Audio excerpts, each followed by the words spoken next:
اس کے ساتھ ساتھ میں نے اللہ کے رسول کا ایک فرمان بھی آپ کے سامنے تلاوت کیا ہے۔ اللہ کا رسول بھی یہی فرماتا ہے کہ اِنَّا لِقَتْلِ الْحُسَيْنِ حَرَارَةً فی قلوب المؤمنین لا تبرد ابدا۔ اس عربی حدیث کا میں ترجمہ کرنے لگا ہوں، آپ توجہ فرمائیں گے کہ اس کا ترجمہ کیا ہے۔ اللہ کا رسول فرماتا ہے اِنَّا لِقَتْلِ الْحُسَيْنِ علیہ السلام، امام حسین علیہ السلام کی جو شہادت ہے، حضرت کا یہ شہادت کے درجے پر فیض ہونا جو ہے، یہ اللہ تعالیٰ نے مومنین کے قلوب کے اندر، مومنین کے دلوں کے اندر جو ہے اس کو ڈال دیا ہے۔ اور یہ امام حسین علیہ السلام کی شہادت کی ایک انسان کے اندر جو ہے وہ آتش ہے، وہ حرارت ہے، اور یہ ایک غم ایسا ہے لا تبرد ابدا، جو قیامت تک جو ہے یہ ٹھنڈا نہیں ہو سکے گا۔ لہذا بہت سارے ظالم بادشاہ آتے رہے اور مولا کا غم ختم کروانے کی کوشش کرتے رہے، مولا کا ماتم ختم کروانے کی کوشش کرتے رہے۔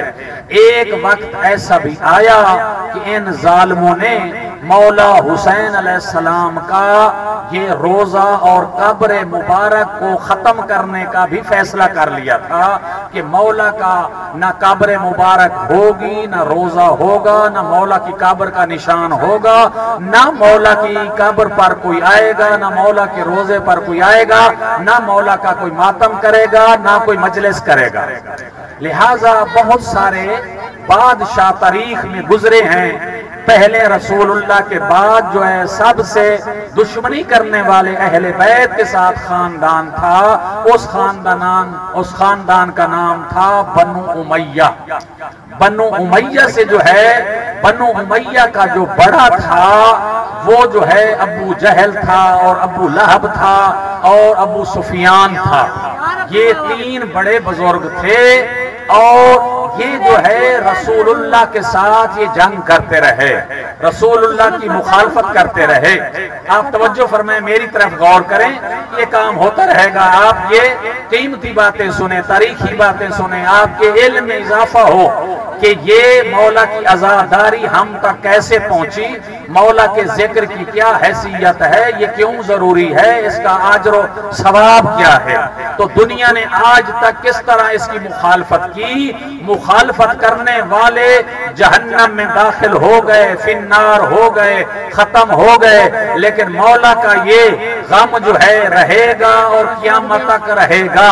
جب تک اللہ رہے گا، اللہ ہے، اس وقت تک مولا حسین کا یہ غم بھی باقی رہے گا۔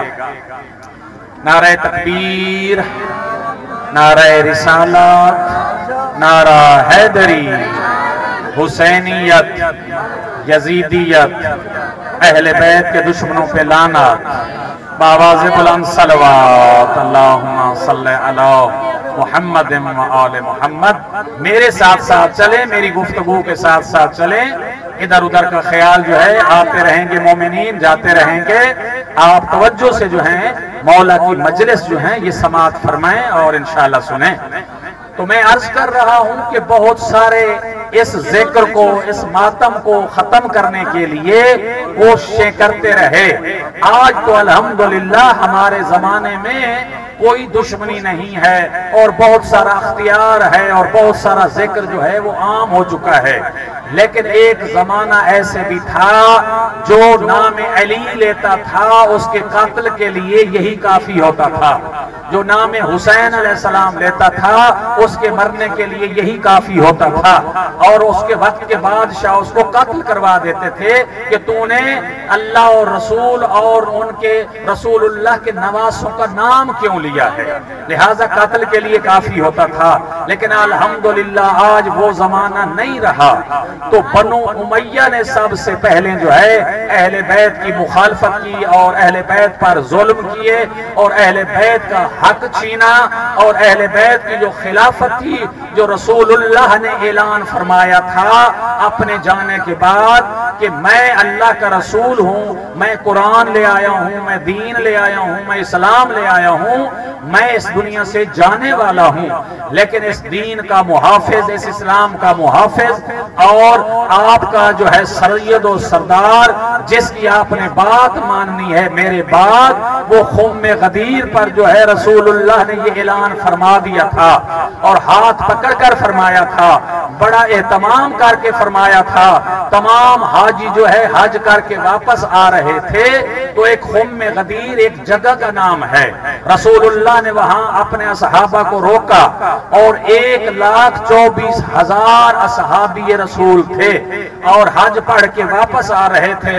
رسول اللہ نے دوپہر کے وقت سب کو کہا یہاں رک جاؤ، اللہ کی طرف سے ایک پیغام آیا ہے، میں نے آپ کو وہ پیغام پہنچانا ہے۔ جو آگے چلے گئے تھے ان کو واپس بلا لیا، جو پیچھے آ رہے تھے ان کا انتظار کیا۔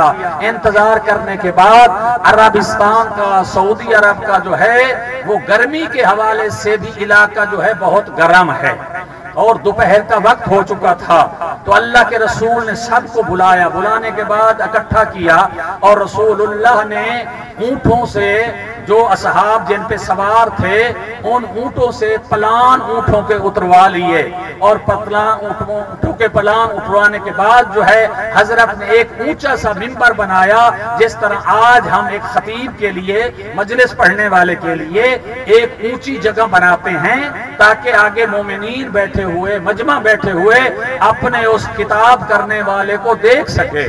تو رسول اللہ نے یہ اہتمام کروایا کیونکہ جنگل تھا وہاں، اس لیے رسول اللہ نے پلانوں اونٹوں کا لے کر جو ہے ایک منبر بنا دیا۔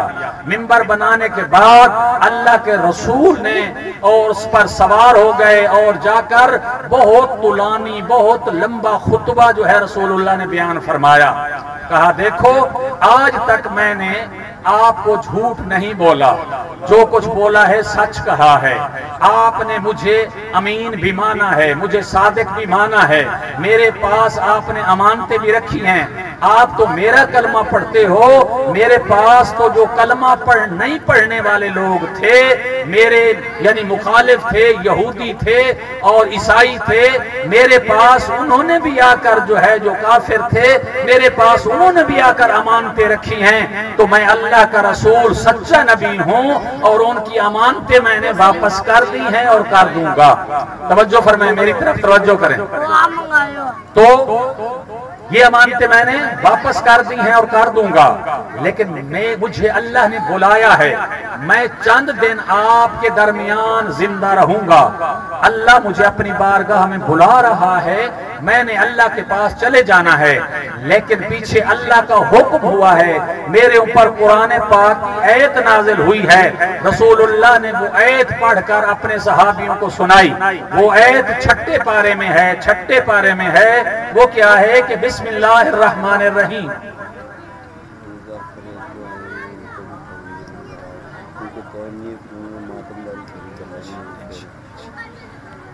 تو اللہ کے رسول نے یہ اے مبارکہ جو ہے تلاوت کر کے سنائی، کہا کہ دیکھو اللہ نے مجھے فرمایا ہے کہ یا ایھا الرسول بلغ ما انزل الیک من ربک وان لم تفعل فما بلغت رسالتا واللہ یعصمک من الناس۔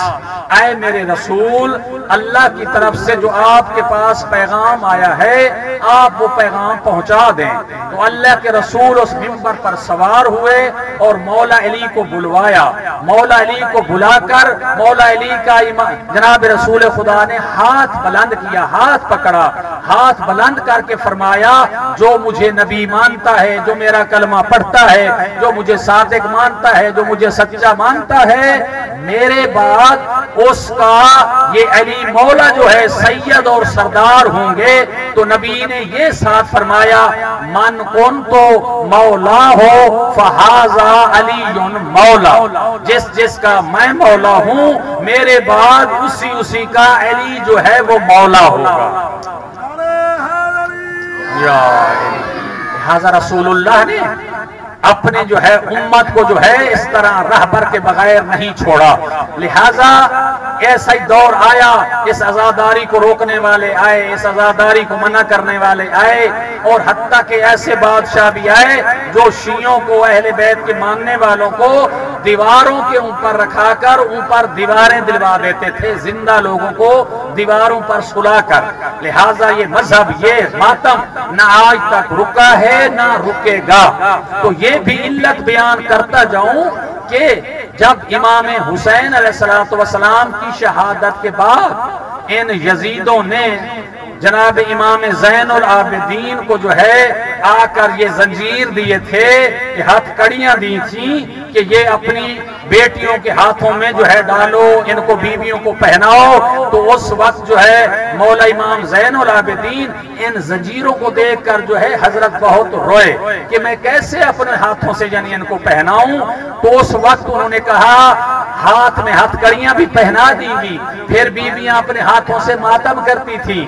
اس ماتم کو رکوانے کے لیے کہ یہ ماتم نہ کریں، ان یزیدوں نے ان بیویوں کے اور ان بچوں کے جو ہے ہاتھ جو ہیں یہاں گردن کے پیچھے باندھ دیے تھے کہ یہ ہاتھوں سے ماتم نہ کر سکیں.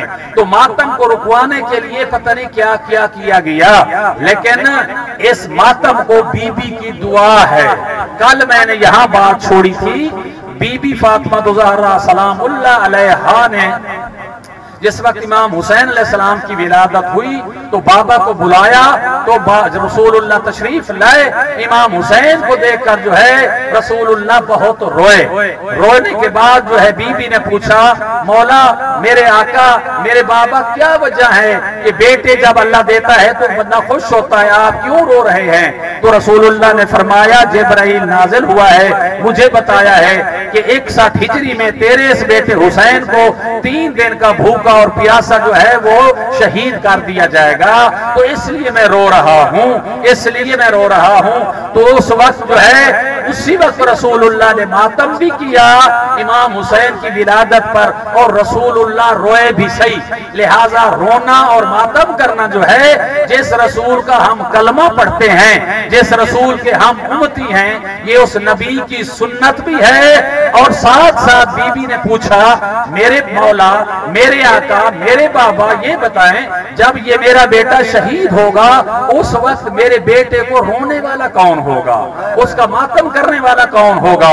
تو رسول اللہ نے فرمایا میری بیٹی گھبرائے نہیں، اللہ ایک ایسی قوم پیدا کرے گا وہ اپنے بزرگوں کا غم بھول جائیں گے، اپنے جوانوں کا غم بھول جائیں گے، اپنے عزیزوں کا غم بھول جائیں گے، اپنے رشتہ داروں کا غم بھول جائیں گے، لیکن تیرے حسین بیٹے کا ہر سال جو ہے جب محرم آئے گا یہ غم مناتے رہیں گے.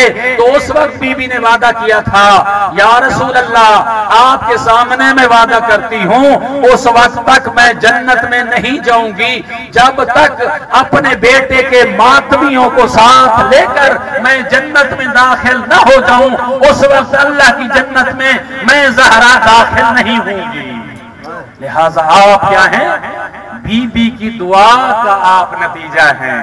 بی بی کی دعا ہے. یہ ماتمداری ہمارے اوپر الزام لگایا جاتا ہے یہی شیعہ لوگ ہیں، امام حسین کو انہوں نے شہید بھی کیا اور یہی آج ماتم بھی کرتے ہیں، لیکن ایسی بات نہیں ہے. بلکہ بی بی نے دعا فرمائی تھی، بی بی نے وعدہ کیا تھا کہ میں کیا ہوگا جب تک اپنے بیٹے کے ماتمیوں کو نہیں بخشوا لوں گی جنت میں اس وقت تک میں داخل نہیں ہوں گی. لہٰذا آپ بی بی کی دعا ہے. بی بی کی دعا آسمان زمین ہو سکتا ہے، زمین آسمان ہو سکتی ہے، مشرق مغرب ہو سکتی ہے اور مغرب مشرق ہو سکتی ہے، لیکن بی بی کا فرمان جو ہے وہ غلط نہیں ہو سکتا، وہ ہوگا. ایک قیامت تک ظالم روکتے رہے ماتم اور مجلس کو، آج تک نہ روک سکے، نہ یہ قیامت تک رکے گا، نہ ہی روک سکتا ہے. وقت کے امام ظہور فرمائیں گے اس کے زمانے میں بھی یہ شیعہ لوگ امام حسین کو ماننے والے مل کر یا حسین کا ماتم بھی کریں گے اور اپنے مولا سے دعا بھی لیں گے. لہذا یہ بی بی کی دعا ہے. بس میں آج کی مناسبت سے جو شبیہیں برآمد ہونی ہیں 2 4 جملے ان کے بارے میں عرض کرتا جاؤں. یہ تھی اہل بیت کی تاریخ لیکن آج جھولا برآمد ہونا ہے جناب علی اصغر علیہ السلام کا. جناب علی اصغر علیہ السلام کی عمر مبارک جو ہے وہ 6 ماہ کی تھی جب آخری استغاثہ امام حسین نے بلند کیا، حل من ناصر ینصرنا، کون ہے میری مدد کرنے والا، اللہ کے دین کی مدد کرنے والا. اس وقت یہ آواز جناب علی اصغر نے بھی سنی، جناب علی اصغر تک پہنچی. جناب علی اصغر نے جو ہے جھولے میں جو ہے آرام کرنا چھوڑ دیا. بیویاں نے رونا شروع کیا، بیویاں نے ماتم کرنا شروع کیا. امام جنگ لڑ رہے تھے، جب بیویوں کو رونے کی آواز آئی تو مولا حسین خیام میں تشریف لائے. کہا کیا ہو گیا، ابھی تو میں زندہ ہوں، آپ کیوں گریہ کر رہی ہیں، کیوں رو رہی ہیں؟ تو بیوی نے کہا مولا یہ علی اصغر جو ہے نا یہ جھولے میں آرام نہیں کرتا، یہ جھولے سے گر جاتا ہے، اپنے آپ کو گرا دیتا ہے. تو اس وقت میرے مولا نے کہا میرے بیٹے کو پیاس لگی ہے، میں اس کو پانی پلا کے لے آتا ہوں. مولا نے اپنے جو ہے دست مبارک پر علی اصغر کو اٹھایا. جب لے کر جانے لگے جناب علی اصغر کی والدہ جناب ام رباب نے آگے آ کر سلام کیا. کہا میرے آقا بلاخر یہ میرا لخت جگر ہے، مجھے دے دیجیے، میں نے ان سے 2 باتیں کرنی ہیں. بی بی نے لیا، جا کر ایک صندوق سے ایک نایا کرتا نکالا. کرتا نکالنے کے بعد اصغر کو پہنایا. اصغر کو پہنانے کے بعد چھوٹی سی تلوار باندھی، چھوٹا سا تیر باندھا، فوجی شکل بنا کر جناب امام حسین کے آ کر سامنے جو ہے امانت کو سپرد کیا.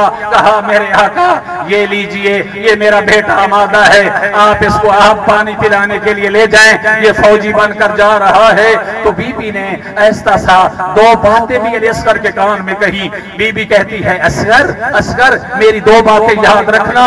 ایک یہ ہے کہ چند لمحوں کے بعد تو نے شہید ہو جانا ہے اور تیری دادی زہرا جنت میں انتظار کر رہی ہے، تیرے لیے حوض کوثر لے کر کھڑی ہے. ظالموں نے تجھے پانی نہیں دینا لیکن تیری بی بی نے، تیری دادی نے تجھے پانی دینا ہے. آئے اصغر بیٹا، جب تک تیرا بابا پانی نہ پیے نا تو نے وہاں پانی نہیں پینا، حوض کوثر نہیں پینا.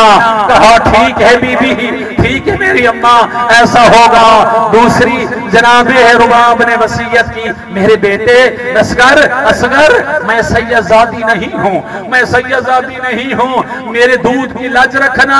جب شمر کہا، جب اس لعین حرملے کا تیر آئے نا، جب تجھے تیر لگے تو نے رونا نہیں ہے، رونا نہیں ہے. کہا اماں ایسا ہی ہوگا. امام حسین علیہ السلام لے کر جو ہے گئے، جا کر یزیدیوں کو دکھایا. او لعین ہو، دیکھو یہ میرا چھوٹا سا 6 ماہ کا بچہ ہے، ایک گھونٹ پانی کا دے دو، ایک گھونٹ پانی کا دے دو. کہا نہیں ہو سکتا، نہ دیا.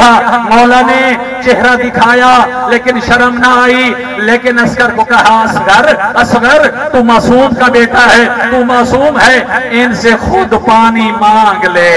جناب اصغر کو جب ریت میں سلایا گیا، علی اصغر نے کروٹ بدلی، اپنی خشک زبان کو اپنے تالو سے جدا کیا، آواز دی القوم العطش، القوم العطش، اے یزیدی قوم میں پیاسا ہوں، میں پیاسا ہوں، ایک گھونٹ مجھے پانی کا پلا دے. میں ہاتھ باندھ کر عرض کروں گا، چھوٹی چھوٹی اولاد والوں بالخصوص مائیں بہنیں سمجھتی ہیں 6 ماہ کا بچہ کتنا پانی پیتا ہے، کتنا پانی پی سکتا ہے. اس کا پانی کو تر کر لیا جائے، یہ چند انگلیاں ہونٹوں پہ پھیر دی جائے تو بچہ سیر ہو جاتا ہے، بچے کے لیے یہی کافی ہے. لیکن پانی نہ دیا. اتنے میں فوج میں ہلچل مچی، لوگوں نے رونا شروع کیا. اتنے میں ابن سعد کہتا ہے، عمر سعد کہتا ہے، ایک حرملہ کو شامی کو بلا کر کہتا ہے، اے حرملہ ایک تیر مار اس بچے کے گلے میں اور امام حسین علیہ السلام کی بات کو قطع کر دے. عربی کا یہ جملہ تاریخ نے لکھا، کہا اقطع کلام الحسین، اے حرملہ حسین کی گفتگو کو قطع کر دے، یہ جو پانی مانگ رہا ہے پانی مانگنا ختم کر دے حسین. اس تیر اٹھایا. ادھر بی بی خیام کے دروازے پر کھڑی تھی، کہتی ہے او ظالمہ دیکھ ذرا، او میرے بچے کو بھی دیکھ، اپنا تیر بھی دیکھ، تیرا تیر اتنا بڑا ہے، تو نے وہ تیر اٹھایا 6 ماہ کے بچے کے لیے جو لوگ جانوروں کو جنگوں میں مارتے ہیں، گھوڑوں کو گرانے کے لیے مارا جاتا ہے، اپنا تیر بھی دیکھ، میرا صغیر بھی دیکھ، بس اس ظالم نے اپنی آنکھیں بند کر کے تیر چلایا، تیر کا آنا تھا، علی اصغر اپنے باپ کے ہاتھوں پر اٹھ کر اس تیر کو اپنے گلے میں لیا اور اپنا رخ اپنی ماں کی طرف پھیرا، کہا اماں راضی ہے، میں اصغر رویا نہیں ہوں، میں رویا نہیں ہوں، میں نے ہنس کر اس تیر کو اپنے گلے میں لیا اور تجھے سرخرو کر دیا۔ بس میرے مولا نے اصغر کو اٹھایا ہوا تھا، میرے مولا کی جو ہے چلو میں جو ہے خون آیا، میرے مولا یہ خون آسمان کی طرف پھینکنے لگے، آسمان نے انکار کر دیا، زمین کی طرف پھینکنے لگے، زمین نے کہا قیامت تک آبادی نہ ہوئی دوگی، یہ ناجائز خون میں برداشت نہیں کر سکتی۔ بس اتنے میں ہے یہ کہا اے علی اصغر تیرے خون کا ٹھکانہ نہیں، آسمان نے بھی انکار کر دیا، زمین نے بھی انکار کر دیا، میرے مولا نے اپنی ریش مبارک پر خون مل لیا، کہا یزیدیو قیامت والے دن میں اللہ کے سامنے اور اپنے نانا کے سامنے اسی شکل کے ساتھ آؤں گا، کہوں گا میرے اصغر کا کیا جرم تھا اور میرے 6 ماہ کو مارا گیا، ادھر تیر لگا، اصغر کے منہ سے دودھ آیا، کہا ظالمو اور میرے بابا مظلوم ہے۔